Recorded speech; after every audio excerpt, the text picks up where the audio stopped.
mid-water. This is a section right now that's really working great. I like throwing the crankbaits. This is a smaller crankbait, runs probably about five feet. This goes about in that three foot range. Crankbaits are really good right now for the mid-water.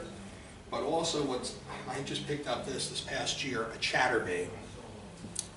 Now a chatterbait is kind of in the same family as a spinnerbait, meets like a jig.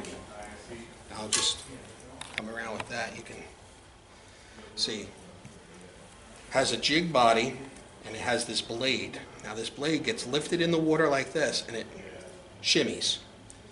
And the vibration that this bait sends out is fantastic. Pulling out some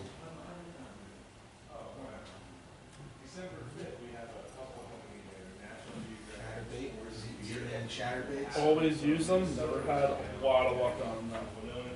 You know, there's a few different ways to fish them. You know, Z-Mac. Have a couple tight on.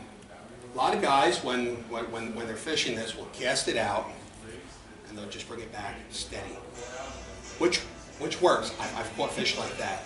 When I feel that the fish are not as active as they should be and they're not hitting it with the steady retrieve, what I do, it's kind of called stroking. You throw it out, and as you're bringing it back, you're reeling it in. I'll lift up my rod tip, and then I'll stop reeling it in, and I'll let it flutter to the bottom. And you stroke the rod up, you'll feel the blade start working again. You stop reeling in, you let it fall. So pretty much what it's doing, it's getting picked up, and then it's just fluttering back to the floor. And at this time of the year, the bass are starting to get deep, starting to be in the deeper parts of the lake, and having that bait fall down to the floor and then come back up, and as it's falling, I'm catching bass. They're actually biting it as it flutters and it hits the floor. So with all baits, you know, if one technique is not working, tweak it a little bit. Maybe they don't want it steady. Maybe they want it to hit the floor and to be stroked back up and let it fall again. You know, rule out a few different ways that you're bringing that bait back before you cut it off and you tie on a bait. So right now, like I said, that stroking of this lure has really been, you know, catching them for me. I got pictures on my cell phone. Last week I went out and, well, they're not liking the steady retrieve. So I started just letting the bait fall, let it fall down to the floor. You'll feel your line go slack, lift it up, and I've been catching. I caught pickerel, I caught bass. So this bait is still working right now. In fact, I might hit some water on like the way home with it, because when I was coming down on the parkway, I'm like, ooh, this is pretty nice down here. Really good in stained water too. You have no clarity. Yeah. And I, you know, it don't come with it, but I add a zoom, like a zoom fluke trailer. You could add any kind of. We're going to talk a little bit about that too. For that, staying focused. Focus on the positives. Now, one angler out there, his name is Rick Clunn. Rick Clunn is a guru when it comes to your focus out on the water. Have you ever gone fishing with a guy and you're driving to the lake and it's windy? You might have a chance of rain and that's all he's doing is bashing it. Oh, we're not going to catch crap today. It's windy, it's rainy, already before you get to the lake, your trip is done. You have all these things in your head that's knocking the trip. So what I like to do is train myself, even if the wind is blowing, might stir up the bait fish.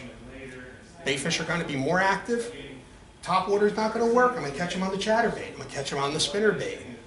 You know, it's raining. The rain's going to trigger the fish to bite. Might not be able to bite on the surface, but maybe I'll get them on some bottom baits. Stay focused, because all it takes is one negative thought, and you won't believe that one negative thought, how it could ruin a trip if you don't stay positive. Provide nutrition to your body and brain. Again, this one guy that I fish with, don't bring no food with him. He's out on the lake, and around 12 o'clock, he's just like, he's had it. I like bringing water, nutrition bar with me, because when you're feeding yourself, you're feeding your brain, And also, you're able to think more clearly. You're able to, you know, strategize. When you're not eating right, you're not drinking right, you're not going to be that good of a fisherman. And you can see on the pro tour, Akinelli, Shaw Grigsby, all these names, all these guys that, you know, fish the Bassmasters, they have a whole little thing of food that they're eating out there. Because if you're not putting that stuff into your body, you're going to fizzle out, especially in an 8-hour fishing trip. And pay attention to the environment. When I'm out on the water, you know, you kind of want to get as close into that Zen state as you can be to fish in the zone. You want to pay attention to the subtle things. You want to see if bait fish are moving, if you see any bait fish feeding, any subtle swirls in the water, splashes that you might hear. If I'm frog fishing, I'm thick in the lily pads, and I hear those little sunfish going, they're sipping out, you know, those pads. I know I'm in a fishy spot. And what I mean by fishy is if they're in there and they're making that sound, there's bass in the area. So it's very good as a fisherman to also open up your senses. Try to use all of them. Sight, hearing, smell. I mean, it might be crazy enough, but when I'm in certain spots, I even can smell bass. I'm like, wow, this smells like a fishy cove. You know, and I might be locked up, but I really try to let all of my senses tell me how I'm going to catch these fish and where I should move in, you know, that day. Early arrival. How early do you guys go fishing? Anywhere from sunrise to whenever. Good man. A guy I met one time, he goes, I like to get there around 9. 9? 29 guys just went down, you know, the bank that you're trying to fish. You know, my thing is, you've got to be early. If you want to fish the shoreline, you want to fish, you know, the trees that are jutting out, get there early. Springtime, you can go a little bit later, you know when the sun comes up and sun sets. I like to be there a half hour before the sun comes up, an hour before the sun comes up, especially if you want to work the shoreline. If that's something that you want to do, get there early. Otherwise, take advantage of fishing the open water. And here, fishing in the great wide open. Don't be afraid of open water. You can find so many holes. That's the case. Electronics are key. Move away from the shoreline. Don't be afraid to fish open water, because if you find a subtle hump, anything that's a little different, a drop off, a secondary point, and those guys are pounding that shoreline of Lake Apacon or whatever lake you're fishing. If you find any little hump out there that's holding fish, you're going to get into water that nobody else has. You can catch 3, 4, 5 bass right there by fishing open water, and you'll have your own little honey hole. While all these guys are fighting it out on the shoreline, oh, I want to fish that log jam, and they're lining up to do it. Get in your kayak, power fish the open water, fan cast it, 25, 30 casts, keep moving. By doing that, you're going to target a large section of that open water. From your spinnerbaits, your chatterbaits right now, your crankbaits, rattle traps, you're going to catch fish.